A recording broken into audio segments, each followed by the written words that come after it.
하이데벨 교리문답 교독하도록 하겠습니다. 제13주일 제33문 우리도 하나님의 자녀인데 왜 그리스도만을 하나님의 독생자라고 부릅니까?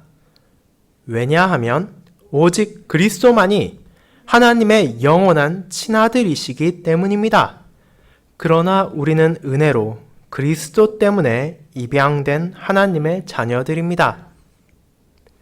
제34문 왜 당신은 그리스도를 우리의 주님이라고 부릅니까?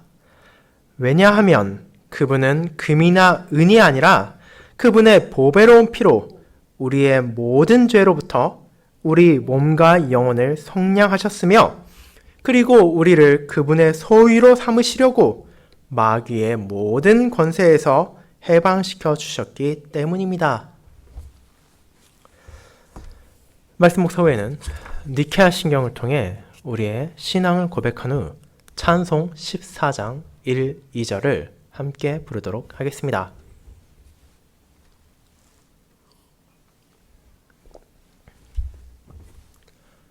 사랑하는 주 예수 그리스도 안에 있는 형제 자매님들, 우리는 이 땅에서 누군가를 수식하는 수많은 칭호들에 대해서 듣게 되곤 합니다.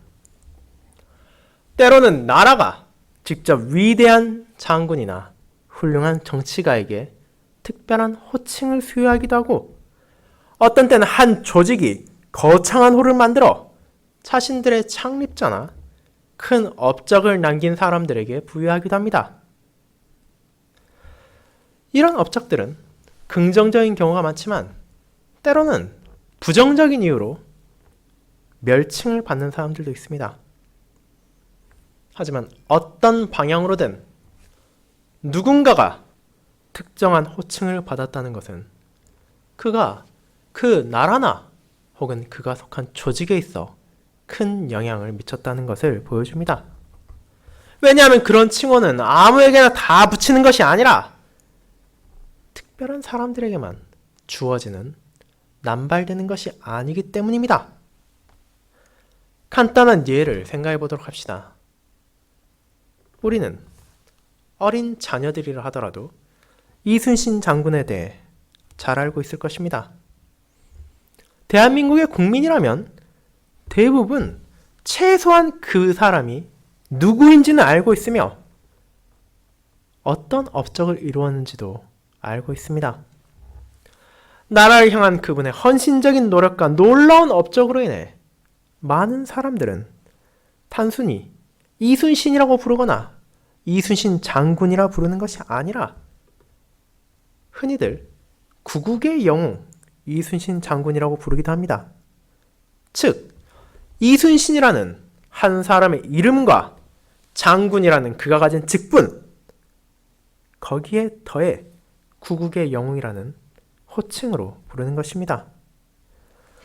그와 같은 수식어는 장군이 임진왜란 당시 일본의 침략으로 인해 위태로웠던 조선을 지키고 일본의 수군을 격퇴함으로 흔들리던 조선을 지키는데 큰 공헌을 했기 때문에 붙여진 수식어입니다. 그리고 그와 같은 대표적인 사람을 제외하고도 우리는 그런 호칭들이 특정한 사람들에게 붙는 것을 알고 있습니다. 하지만 그 구조를 생각해 보십시오. 이 명칭의 구조를 통해 무언가를 떠올릴 수 있지 않습니까? 이것은 우리 주님에게 붙여진 칭호의 구조와 유사점을 가집니다. 우리는 지난 2주간 예수라는 그분의 이름이 무엇인지를 배웠으며 그리스도라는 그분의 직분이 무엇을 성취했는지를 배웠습니다. 그리고 오늘 교리문답 제13주일을 통해 우리는 이제 그분의 정체성을 나타내는 수식어, 하나님의 독생자, 그리고 우리의 주님에 대해 배울 것입니다.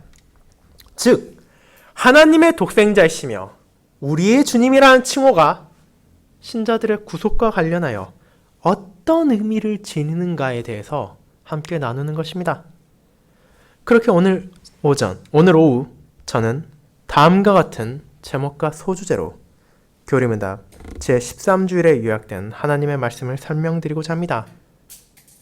예수 그리스도의 칭호, 독생자이신 예수 그리스도, 우리의 주님이신 예수 그리스도가 바로 그것입니다. 첫 번째로 독생자이신 예수 그리스도에 대해 알아보겠습니다. 형제자매 여러분, 앞서 제가 언급했듯이 우리는 지금 사도신경의 두 번째 부분인 성자 하나님과 우리의 구속이라는 부분에 대해 한 주 한 주 알아가고 있습니다. 그렇다면 앞선 교리 문답들과 이 부분이 지금 어떤 연결고리를 가지고 있는지를 떠올려 보도록 합시다. 먼저 우리는 교리 문답 제1주일을 통해 우리가 이 땅에서 가질 수 있는 유일한 위로가 무엇인가에 대해 배웠습니다. 그 위로, 우리의 유일한 위로는 바로 우리가 우리 자신의 것이 아니라 주님께 속해 있다는 것이었습니다. 그렇다면 이런 위로의 기쁨을 누리기 위해 필요한 것은 무엇이었습니까? 그것은 바로 우리의 죄와 비참이 얼마나 큰지를 알아야 한다는 것이며, 하나님께서 이런 비참한 우리를 어떻게 구원해 주셨는지를 알아야 하며, 또한 그와 같은 큰 은혜를 받은 신자들이 하나님께 어떻게 감사를 바칠 수 있는가에 대해 깨달아야 한다는 것이었습니다. 그것이 바로 교리문답 전체 내용의 요약이기도 합니다. 우리는 제2주일부터 제4주일을 통해 우리의 죄와 비참이 얼마나 끔찍한지를 배웠고, 5주일부터 7주일을 통해서는 그럼 그와 같은 우리에게 어떤 중보자가 필요한지를 배웠습니다. 그 후에 사도신경의 첫 부분인 성부 하나님과 우리의 창조에 대한 놀라운 고백까지 했습니다. 그리고 이 성부 하나님을 다룬 9주일과 10주일의 내용은 제11주일부터 시작된 성자 하나님과 우리의 구속과 밀접하게 연관되어 있습니다. 우리가 원죄에 사로잡히고 자범죄를 계속해서 쌓아나간 현실에서 미래에 대한 확신을 가지고 살아갈 수 있음은 바로 하나님께서 그분의 섭리로서 유일하신 구원주이시자 하나님의 독생자이신 우리의 주님 예수 그리스도를 예비하시고 이 땅에 보내주셨기 때문입니다. 그렇게 우리는 이 절망적인 상황에서 하나님의 은혜로 구원받게 된다는 것을 사도신경의 두 번째 부분인 성자 하나님과 우리의 구속에서 배우게 되는 것입니다. 그렇다면 하나님의 독생자, 이 말이 의미하는 것은 무엇입니까? 우리의 교리문답은 신자들이 자연스럽게 떠올릴 수 있을 만한 질문들을 하나하나 묻고 그에 대해 답합니다. 이 질문 역시 그렇습니다. 우리 신자들 역시 하나님을 아버지라고 고백하는 그분의 자녀들입니다. 이것이 명백한 사실이며 매주 우리가 고백하는 것이기도 합니다. 그렇다면 왜 예수 그리스도가 특별합니까? 왜 그분만이 하나님의 유일하신 독생자이십니까? 이것은 분명 자연스럽게 떠올릴 수 있는 질문이며, 어쩌면 여러분의 어린 자녀나 혹은 교회에 출석한 지 얼마 안 되신 분들이 여러분께 물을 수도 있는 질문입니다. 여러분은 이에 대해 답을 바르게 할 수 있는 준비가 되셨습니까?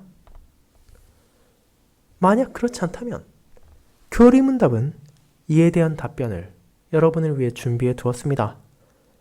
그것은 바로 그리스도만이 하나님의 영원한 친아들이시라는 것입니다.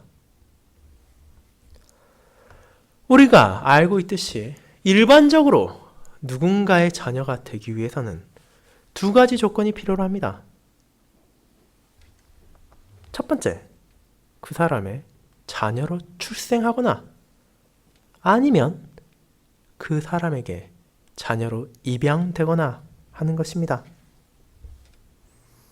그리고 하나님의 독생자이신 그리스도께서는 입양되신 것이 아니라 그분의 신성에 따라서 하나님의 본성적인 독생자이시며 성부와 본질과 본성이 동일하십니다. 또한 그분의 인성에 있어서도 하나님의 아들이심은 바로 그분이 일반적인 부부의 결합에 태어난 것이 아니라 성령으로 말미암아 잉태하셨기 때문입니다. 하나님의 크신 은혜로 인해 그리스도의 공로 안에서 아버지께 입양되어 하나님의 자녀가 된 다른 신자들과 달리 예수 그리스도께서는 그분의 신성과 인성을 통해서 하나님의 독생자이십니다. 그렇기에 우리는 예수 그리스도를 통해 온전한 성부 하나님을 볼 수 있는 것입니다. 우리는 마태복음을 통해 자신의 스승이신 예수님을 향한 사도 베드로의 고백을 볼 수 있습니다. 그는 자신이 누구이신지를 묻는 예수님을 향해 다음과 같이 대답했습니다. 예수 그리스도께서는 살아계신 하나님의 아들이시니이다. 마태복음 16장 16절 말씀입니다. 이 고백이 드러내는 것은 무엇입니까? 바로 그 당시 주님의 정체성을 혼동하던 수많은 사람들과 달리 베드로와 그분의 제자들은 예수 그리스도께서 하나님의 아들이시라는 것을 바르게 이해하고 있었다는 것입니다. 입양되었던 우리와 달리 주님께서는 하나님의 독생자로서 참 하나님이시며 참 인간이셨습니다. 이와 같은 독생자, 하나님의 유일한 아들이라는 개념은 우리에게 있어 두 가지를 자연스럽게 떠올리게 합니다. 그것은 바로 본성과 관계에 대한 것입니다.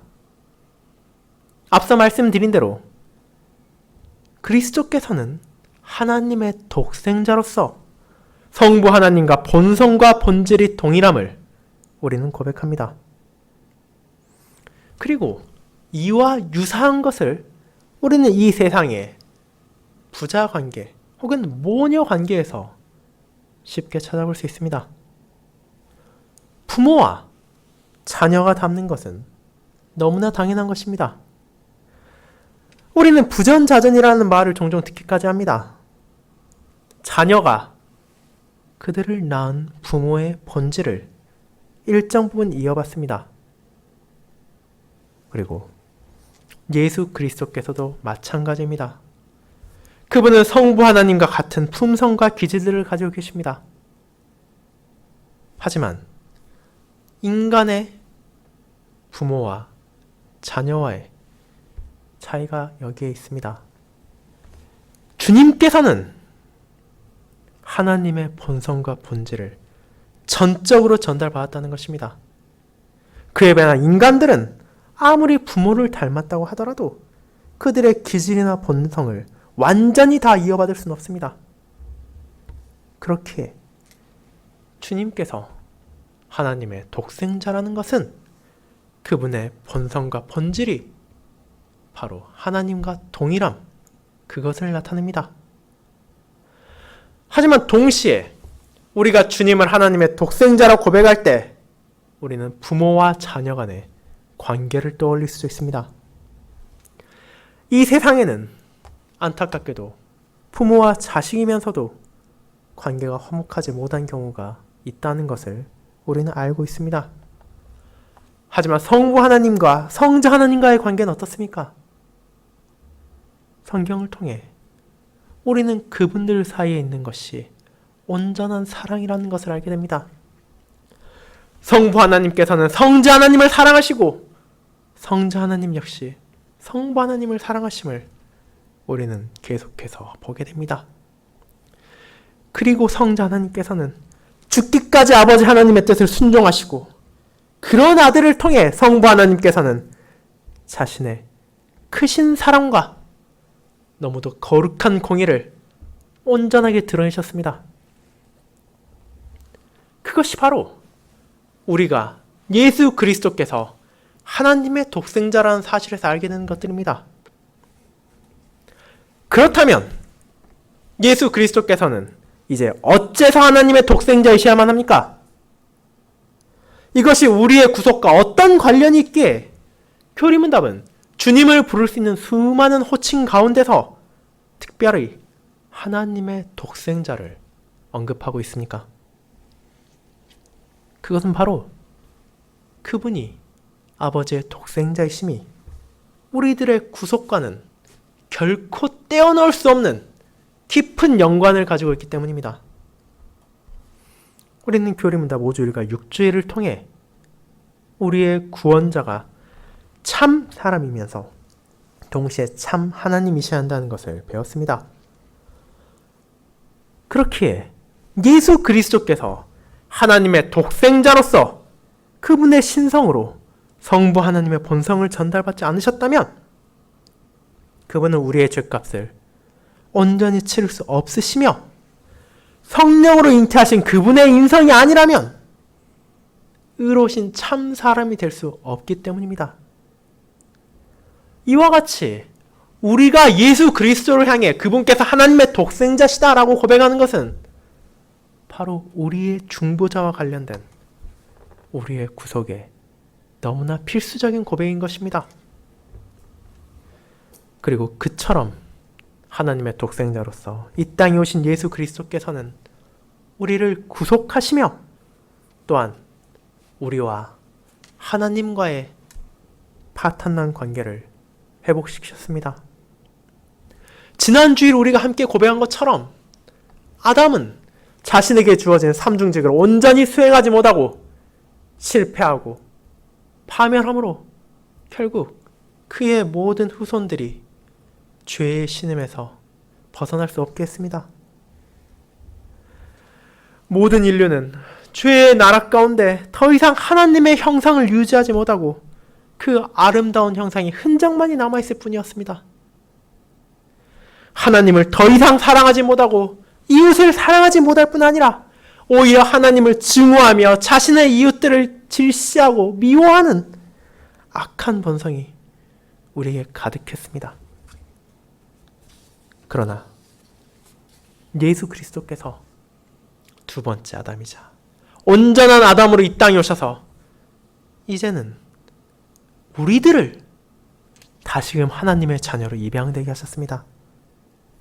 독생자이신 예수 그리스도의 공로로 인하여 우리는 이제 감히 하나님을 아버지라 부를 수 있게 되었으며 성부 하나님께서는 그리스도 안에서 우리의 아버지가 되어주신다는 크신 은혜를 베풀어 주신 것입니다. 사랑하는 형제자매 여러분, 그렇기에 예수 그리스도께서 하나님의 독생자라고 고백하는 것은 우리에게 큰 위로를 가져옵니다. 그분이야말로 하나님의 유일한 아들이시며 우리 역시도 이제 그분 안에서 하나님의 자녀를 입양되게 하셨기에 이제는 우리는 자신의 정체성을 하나님의 자녀라고 바르게 고백할 수 있게 되었습니다. 더 이상 죄와 사단의 자녀가 아니라 하나님의 자녀로서 우리 아버지의 품성과 우리 아버지의 기질을 이 땅에서 드러내며 예수 그리스도를 통해서 우리가 성부 하나님을 볼 수 있게 된 것처럼 이 세상이 우리를 통해 우리의 아버지이신 하나님을 바라볼 수 있도록 살아야 할 것입니다. 그리고 이를 위해 필요한 모든 것을 우리의 아버지 되신 하나님께서 공급해 주십니다. 그분께서는 우리의 모든 필요를 아시며 사랑으로 이를 공급해 주시기 때문입니다. 그 모든 것이 바로 우리가 예수 그리스도를 하나님의 독생자로서 고백함으로써 받게 되는 큰 위로이자 특권인 것입니다. 이제 두 번째로 우리의 주님이신 예수 그리스도에 대해 알아보도록 하겠습니다. 성도 여러분, 교리문답이 다루는 예수 그리스도의 마지막 칭호는 바로 우리의 주님이라는 것입니다. 우리는 예수 그리스도를 단순히 우리의 구원주로만 칭하지 않습니다. 그분께서는 우리의 구원자이시자 동시에 우리의 주님, 즉 주인이십니다. 한국어로 주님이라 번역된 이 단어는 헬라어로 큐리오스란 단어이며 이는 다른 것에 대한 권위를 가지고 있는 사람을 나타냅니다. 성경에서 이 주라는 개념은 노예의 주인이나 백성에 있는 왕 혹은 자녀들에 대한 아버지의 권위를 표현할 때 사용되곤 했습니다. 그와 같은 주인이라는 개념이 우리에게도 낯설진 않습니다. 우리가 상품을 돈을 주고 사면 무언가의 주인이 됩니다. 우리는 차를 사기도 하고 컴퓨터를 사기도 하고 집이나 토지를 사기도 합니다. 이러한 죄아들이 끊임없이 사고 팔리고 있습니다.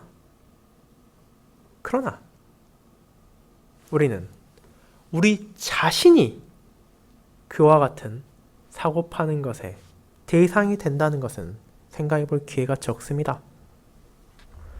노예제가 폐지된 이후 우리는 남에게 주인이라고 불릴 일이 거의 없기 때문입니다. 그렇게 우리는 예수 그리스도를 우리의 주님이라고 고백할 때 그것이 가지는 본질적인 의미가 무엇인가에 대해 생각해 볼 필요가 있습니다. 간단히 말씀드리자면 이는 앞서 말한 재화와 같습니다.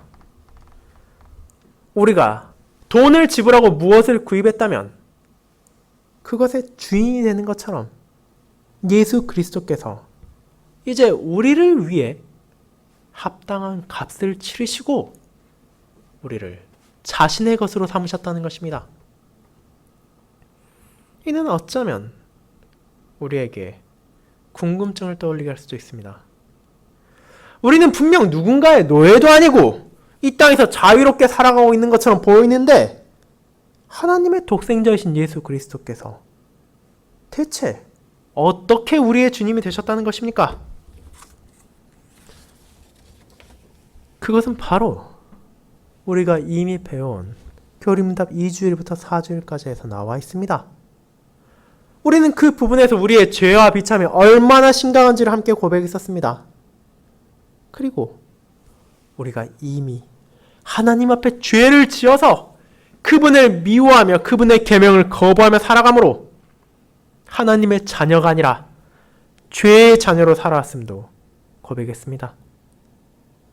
그렇게 내 영혼을 다스렸던 주인은 안타깝게도 나 자신이 아니라 악한 마귀이며 죄였다는 것을 우리는 알아야만 합니다. 그리고 이 죄의 고리에서, 이 마귀의 소나기에서, 그리고 사단의 족쇄에서 주님께서 우리를 건져주신 것입니다. 이것은 결코 간단한 일이 아닙니다. 우리는 오늘날 이에 대해 고백을 하면서도 예수님은 우리의 주라고 부르면서도 이것이 가지고 있는 너무나 큰 은혜를 잊고 있는 때가 있습니다. 예수 그리스도께서 우리를 구속하심으로 우리가 진정으로 죄와 마귀의 권세에서 해방된 것이 얼마나 큰 은혜인지를 말입니다. 우리의 구속을 위해서는 완전하게 조금의 남는 것도 없이 죄의 값을 다 갚을 수밖에 없습니다. 그러나 사람이 완전하게 죄의 값을 속량할 수 없을 뿐 아니라 오히려 매일매일 자신의 죄를 쌓아만 가고 있습니다. 이런 우리를 위해 하나님께서는 우리의 구원이신 예수 그리스도를 예비하시고 그분께서 이 땅에 오셔서 십자가에서 보배로운 피를 흘리셨습니다. 우리의 죄값이 너무도 컸기에 세상의 어떤 죄화로도 그 죄값을 치를 수 없었기 때문입니다. 우리는 하나님 앞에 범죄하였고 전능하시고 지극히 높으신 그분께 대항하여 죄를 지었기에 우리의 몸과 영혼에 대해서는 영원한 형벌이 그리고 가장 엄한 심판이 약속되었습니다. 이런 죄값을 어떻게 금이나 은으로 갚을 수 있겠습니까? 그런 재화가 아니라 세상의 다른 어떤 피조물로도 그리고 다른 어떤 사람도 이것을 대신 갚을 수 없는 큰 죄입니다. 이 죄가 너무도 크기에 우리의 중보자는 단 한 분밖에 있을 수 없었습니다. 그분은 참 하나님이셔야 했으며 참으로 사람이셔야 했으며 동시에 죄가 없으신 의로운 사람이셔야 했습니다. 그리고 그와 같이 이 땅에 오신 예수 그리스도만이 우리의 죄에 대한 구속을 할 수 있으셨으며 자신의 보혈을 통해서 이 죄값을 갚아줄 수 있었습니다. 그렇기에 주님께서 골고다 십자가에서 우리의 죄를 대신하여 세상에 어떤 것으로도 비할 수 없는 그분의 보혈을 흘려주시고 그분 자신을 내어주셨습니다. 하나님의 진노의 짐을 짊어지시고 우리의 죄의 값을 갚아주심으로 우리를 죄와 마귀의 권세에서 해방시켜 주신 것입니다. 그리고 이 죄값을 갚아주심을 끝이 아니었습니다. 주님께서는 하나님 앞에 범죄한 우리를 구속하심으로 이제 우리를 자신의 소유로 삼으셨습니다. 이것은 어쩌다 보니 일어난 사고가 아니라 하나님의 섭리 안에서 주님의 순종으로 이루어진 은혜입니다. 그분의 백성인 그리스도인은 단순히 죄에서 자유롭게 된 사람이 아닙니다. 자유롭게 되고 이제 주님의 백성이 된 사람들인 것입니다. 이것이 어떤 의미입니까? 자유인이 아니라 주님의 소유가 되었다는 것이 어떤 특별한 의미를 지니고 있는 것입니까? 거기에는 우리가 꼭 알아야 할 의미가 있습니다. 우리가 예수 그리스도, 그분을 주님이라 부르며 그분의 소유가 되었다는 것은 이제 그분께서 우리의 모든 것을 다스리시며 우리의 주인이 되신다는 것입니다. 소유물의 모든 것은 그것의 주인께 속해 있습니다. 가축을 생각해 보십시오. 많은 목축인들이 소나 돼지를 기릅니다. 그리고 그것들에게 필요한 모든 것들을 공급합니다. 물이나 사료로부터 시작하여 아플 때는 치료를 해주고 부족한 것이 없이 성장할 수 있도록 그들을 돌봅니다. 그리고 주인과 종의 관계 또한 마찬가지입니다. 종들이 주인의 소유이기에 선한 주인이라면 결코 그 종들을 위험에 내버려 두지 않습니다. 그들이 필요로 하는 먹을 것과 마실 것을 주며 그들이 쉴 수 있는 거처를 마련할 뿐 아니라 그들에게 휴식을 제공하기도 합니다. 그 모든 것을 통해 종들이 더욱더 신실히 그 주인을 섬길 수 있도록 하는 것입니다. 그리고 이제 모든 신자들이 그분의 소유이기에 주님께서는 우리를 이와 같이 돌보실 것입니다. 그분께서는 세상에 어떤 주인과도 비할 수 없는 선하고 신실하신 주인이시기에 우리를 사랑으로 돌보시며 우리의 모든 필요를 제공하십니다. 그분은 우리를 죄에서 구원하셨을 뿐 아니라 이제 우리가 그분 안에서 모든 필요를 찾고 그분만을 섬길 수 있도록 인도하신 것입니다. 그렇게 주님의 소유가 되고 주님의 종이 되었다고 고백하는 것은 결코 슬프거나 괴로운 것이 아닙니다. 오히려 이것은 우리가 기뻐하며 감사할 일입니다. 생각해 보십시오. 우리는 지금 민주적인 정치체제를 가진 나라에 살고 있습니다. 이는 봉건정치 혹은 전제정치와 반대되는 것입니다. 전제정치. 한 명의 절대적 주권자를 가진 정치체제의 위험성을 우리는 알고 있습니다. 때로는 선하고 뛰어난 왕이 다스리지만 혹여나 어리석고 폭급한 왕이 등극하게 되면 모든 백성들이 고통을 받는다는 것을 우리는 언약 백성들의 역사 속에서 수없이 바라보았습니다. 하지만 우리의 주님은 어떤 분이십니까? 그분은 영원하신 분이시며 선하시며 인자하시며 공의 가운데 사랑으로 그 백성을 다스리시는 분이십니다. 그렇기에 그분의 왕국에 속하고 그분의 종이 된다는 것은 우리에게 주어진 큰 은혜입니다. 우리는 어리석은 자가 혹은 난폭하고 폭급한 자가 우리의 주인이 될 것이라는 걱정을 전혀 하지 않아도 됩니다. 오직 순전히 우리의 주인이신 그리스도만을 의지하며 그분만을 바라보며 그분의 뜻에 따라 살아가면 되는 것입니다. 왜냐하면 그분께서 죄인이었던 우리를 건져내시고 이제 우리를 자기 백성으로 삼으셨으며 그분의 주인 되심, 그분의 통치는 영원할 것이기 때문입니다. 그렇게 사도 바울은 로마서 5장에서 다음과 같이 고백했습니다. 우리가 아직 죄인 되었을 때 그리스도께서 우리를 위하여 죽으심으로 하나님께서 우리에 대한 자기의 사랑을 확증하셨느니라. 그리고 오늘 읽은 로마서 10장에서 예수 그리스도께서 우리의 주님이 되신다는 게 얼마나 큰 은혜인지를 기록했습니다. 로마서 10장 9절부터 13절은 다음과 같습니다. 내가 만일 내 입으로 예수를 주로 시인하며 또 하나님께서 그를 죽은 자 가운데서 살리신 것을 믿으면 구원을 받으리라.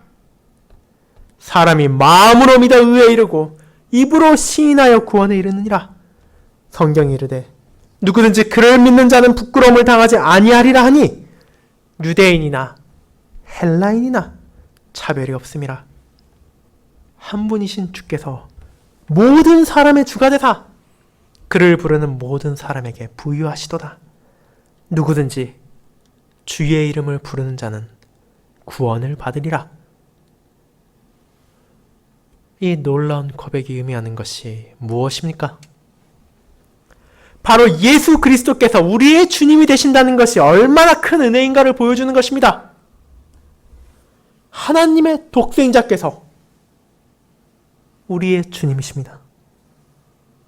참 하나님이시며 참 인간이신 분이 바로 우리의 주님이시기에 우리가 그분을 바르게 믿고 그분을 우리의 주라 시인함으로 구원에 이르고 부끄러움을 당하지 않게 됩니다. 이 진리 안에서 더 이상 민족의 구분이 존재하지 않습니다. 이제는 이스라엘 백성이 아닌 이방인이었던 우리도 주님 앞에서 그분의 종으로 차별이 없게 됩니다. 그분을 믿고 부르는 모든 백성의 주이시며 그분의 주권으로 이제 그 이름을 부르고 그 이름을 고백하는 자들이 구원을 받게 되는 것입니다.